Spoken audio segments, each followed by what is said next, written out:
Hello my dear students, myself Minu Srivastav and today we are going to discuss the vegetative propagation. Vegetative propagation, it's a kind of asexual reproduction which we have discussed earlier in the previous lecture. The link is below, above side, and the asexual reproduction, it's a kind of reproduction in which only one parent cell is involved. If in case we will discuss about the asexual reproduction in reference of the plant, we should use the terminology vegetative propagation. Okay, vegetative propagation. I have not written here but today lecture is on the vegetative propagation. Okay, so what we have understand, the vegetative propagation or vegetative reproduction, it's a kind of asexual reproduction but in reference of the plant. Okay, before starting the lecture, I want to convey you that after completing this complete chapter, I will upload the that complete notes. Okay, and simultaneously I will upload one MCQ pattern video also, so that you can benefit it as you can benefit it in the notes term, as well as you will revise your chapter in the MCQ pattern also. Okay. Otherwise, you have any query, you can ask me in the comment section. Okay. Now think, the vegetative reproduction or vegetative propagation is the term in reference to the plant. Okay. Now the parts of vegetative propagation in the plant means the vegetative propagation takes place in the plant are known as vegetative propagules. Means the parts which take participation in the vegetative propagation are termed as vegetative propagules. Here, the most important thing which we have to remain in our mind is that except the seed part, all the parts comes under the category of vegetative propagules. Means roots, leaf, stem, buds. Okay, all the parts except the seed, it comes under the vegetative propagation. If the reproduction takes place with the help of seed, it is under the sexual reproduction. It is not comes under the asexual reproduction, it comes under the sexual reproduction. So you have to keep in your mind that the reproduction in the asexual reproduction or vegetative reproduction in that the plant, we should not include the seed part. We excluded the seed part. Okay, and except the seed part, all the parts comes under this vegetative propagation: root, stem, buds and leaves. Okay, here I have written different kinds of the vegetative propagule units like runner, rhizome, sucker, tuber, bulb, offset and so many others. Okay, so today we are going to discuss like roots and stems. Okay, so first we will discuss about the root. The tap roots and the adventitious roots are the best example for the vegetative propagation.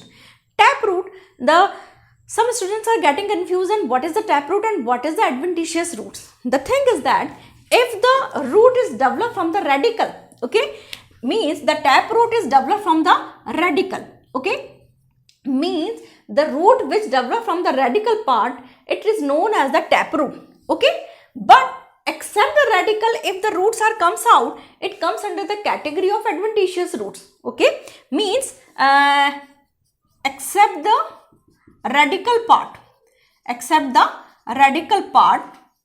if roots are emerged out. Okay, if roots are emerged out, means except the radical part, if roots are coming out, they comes under the category of adventitious roots. Okay, so tap roots and the adventitious root take part in the VP. It's a VP I have written here in the short term, that is the vegetative propagation. Okay, so I have written some example like the tap root of the Dalbergia, it's a shisham. Okay, tap root of the guava plant. Okay, these same words are repeating here. Tap root, it's a guava plant. These tap roots have some adventitious buds. Okay, in the tap root, some adventitious buds are present. So these buds germinate new plant. Okay, and in the sweet potato in some in the Hindi it's known as the shakarkan. Okay, sweet potato has the adventitious roots, and on the adventitious roots they bear the adventitious buds. Okay, from these adventitious buds we get the new plant. Okay, so there are so many modifications of the root. In the 11th class, I think you have studied all the modifications like prop root, stilt root, and there are so many modifications. But here we have to discuss about the vegetative propagation. So I have taken some of the examples. Okay, now come to the underground stem. Okay, stems are different type, but we are discussing about underground stem, and some other examples also we will discuss. Okay. Now the underground stem, what do you mean by underground stem? It means the stem below the soil. Okay, below the soil surface the stem is present or modified. It comes under the category of underground stem. First is the tuber. The best example of the tuber is potato. I think you have seen the potato diagram. In the potato diagram, the potato or the some kind of the tuber are due to the tip swollen. Okay, means the tip of the stem is swollen in the stem. Okay, it comes under the category of tuber. Okay, and in the potato you have seen these eyes. Okay, these eyes, or we can say the axillary buds. Okay, in simple language we are saying these are the eyes. Okay, and these eyes are also called axillary buds, and these axillary buds germinate new plant. Okay, if we will cut the potato on that part, that particular part which bear the axillary bud, and if we sow in the soil, it will germinate the new plant. Okay, so best example of the tuber is the potato. Now come to the rhizome. Here the rhizome, it's underground stem and it grows the horizontally in the soil. Okay, it grows the horizontal. It's a main thing which you have to keep in your mind, that the rhizome are grow in the horizontally in the soil. Okay, first you will retain the example. This is ginger, like turmeric, and the banana. Okay, so you will see the diagram of the ginger. Okay, or you can say the diagram also turmeric also. Okay, what happened in such ginger? What happened in the rhizome? First thing you have to keep in your mind that the rhizome grow the horizontally. Okay, and in the diagram you will see that the nodal sections and the different kinds of the internodal sections are present. Okay, and on the nodal section buds are present. On the nodal sections different buds are present, and these buds germinate into the roots. Okay, these buds germinate into the roots due to the in the nodal sections different kind of the scaly leaves, I think here present. So the buds are not properly visible. So but you have to keep in your mind that on the nodal section specific buds are present which germinate or grow into the aerial roots. So the diagram, so the example is a ginger, turmeric, or we can say the banana. Okay, now come to the bulb. Okay, now come to the bulb. Okay, the example of the bulb is the onion, garlic. Okay, and the bulb diagram, if you are seeing, that stem is the discoidal stem. Okay, the discoidal stem has in the downside these are the fibrous root, and if we are if we are cutting the onion on the discoidal stem with the fibrous root, if we are putting in the soil, the new plant germinate, or the new onion plant will germinate. Okay, so here the discoidal stem which is highly reduced. Okay, here the stem part is the highly reduced. Okay, and the fibrous roots are emerge out from that discoidal stem, but the fleshy leaves present on the above side of the discoidal stem. Okay, so this is the important question of the NEET aspect, that what is the edible part of the onion? Onions, in the onion or garlic, the edible part is the fleshy leaves, but in the so some students are confused that in onion, garlic are the modifications of the stem. Then what is then why the edible part is the leaf? Because the stem is highly reduced. Okay, so edible part answer is the fleshy leaves. But here if they are asking the onion or garlic is the modification of, then the answer is stem. Okay, so you have to be very much aware then which part or which point of view they are asking the questions. They are asking the edible part or they are asking the modification. Okay, so I think you have understood all those things, that in the bulb the discoidal stem is present and that fibrous root are present in the discoidal stem. Okay, so the onion and the garlic are the best example here.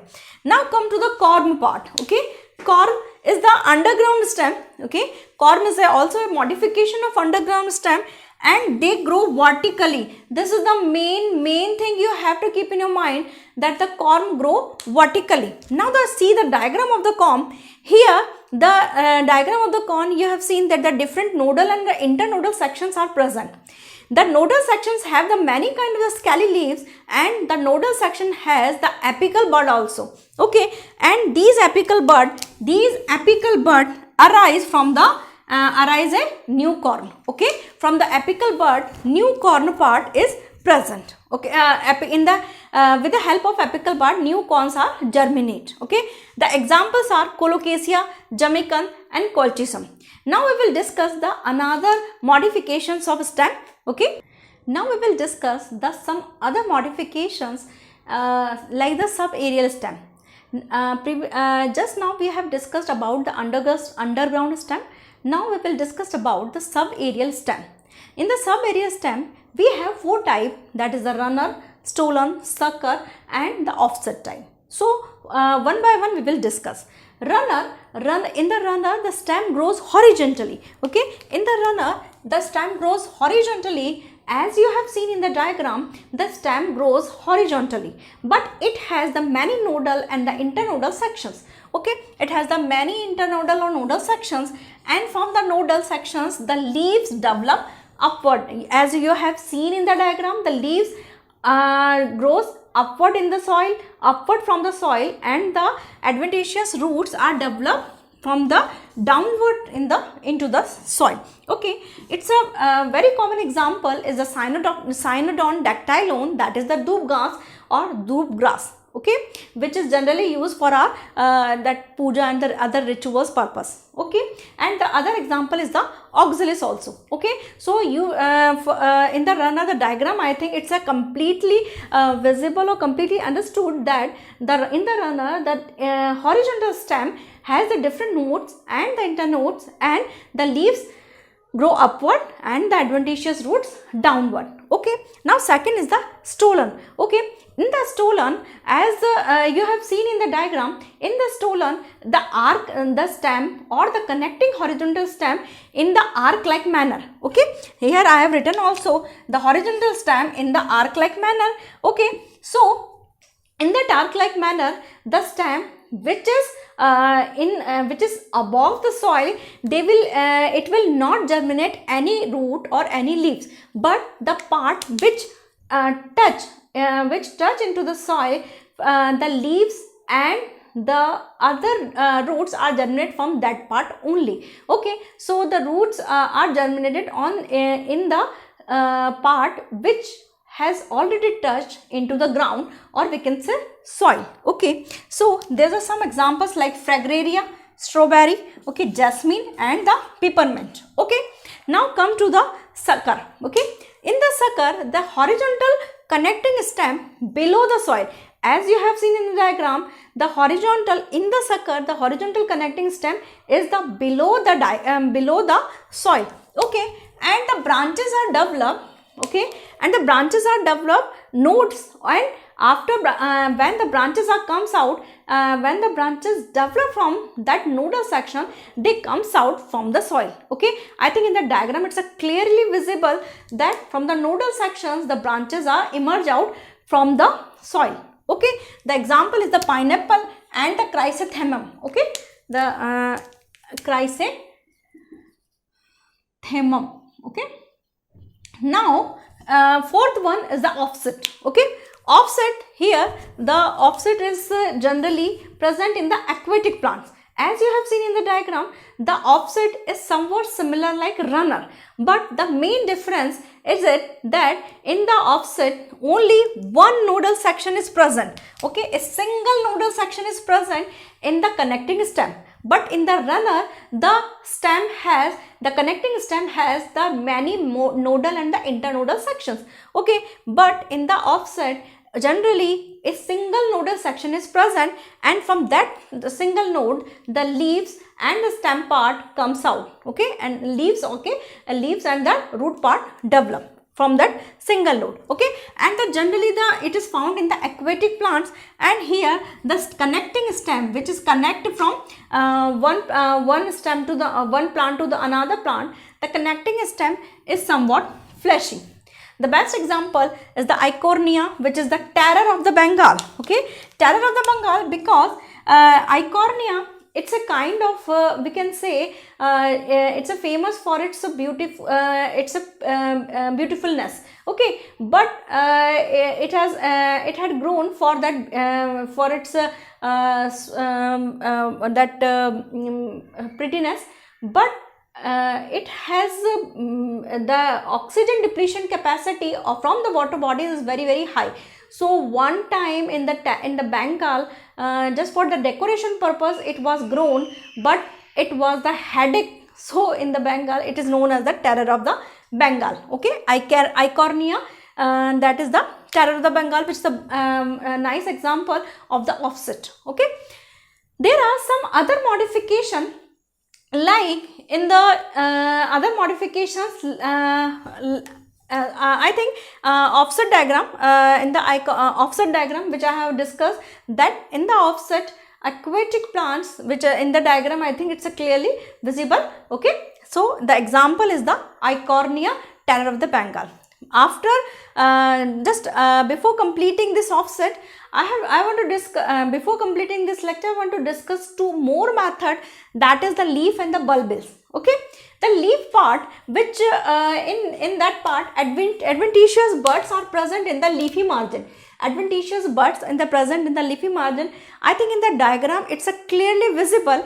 I think in the diagram it's clearly visible that the bryophyllum leaf has the adventitious buds, and from these adventitious buds the separate plants can be germinated, or new plants can be germinated. Okay, the best example is the bryophyllum. Now come to the bulbils. Okay, in the bulbils the condensed axillary buds are used for the vegetative propagation. So in the diagram I think it's clearly visible that the condensed axillary buds are present, and they will germinate the new plant with the help of vegetative propagation. So example is the agave, okay, and the Dioscorea and the globa. Okay, now we have completed the asexual reproduction and the vegetative propagation in the plants. After that we will start the sexual reproduction in the we will discuss the sexual reproduction, but in your book, in your syllabus, the chapter 2nd and chapter 3rd have the complete detail of the sexual reproduction in animals as well as in the plants also. So in this next lecture we will discuss we will touch only some parts of the sexual reproduction, means not we will discuss in the detail. Okay, hope you have enjoyed the lectures. If you like the lecture, please like and subscribe. Otherwise it's up to you. Thank you.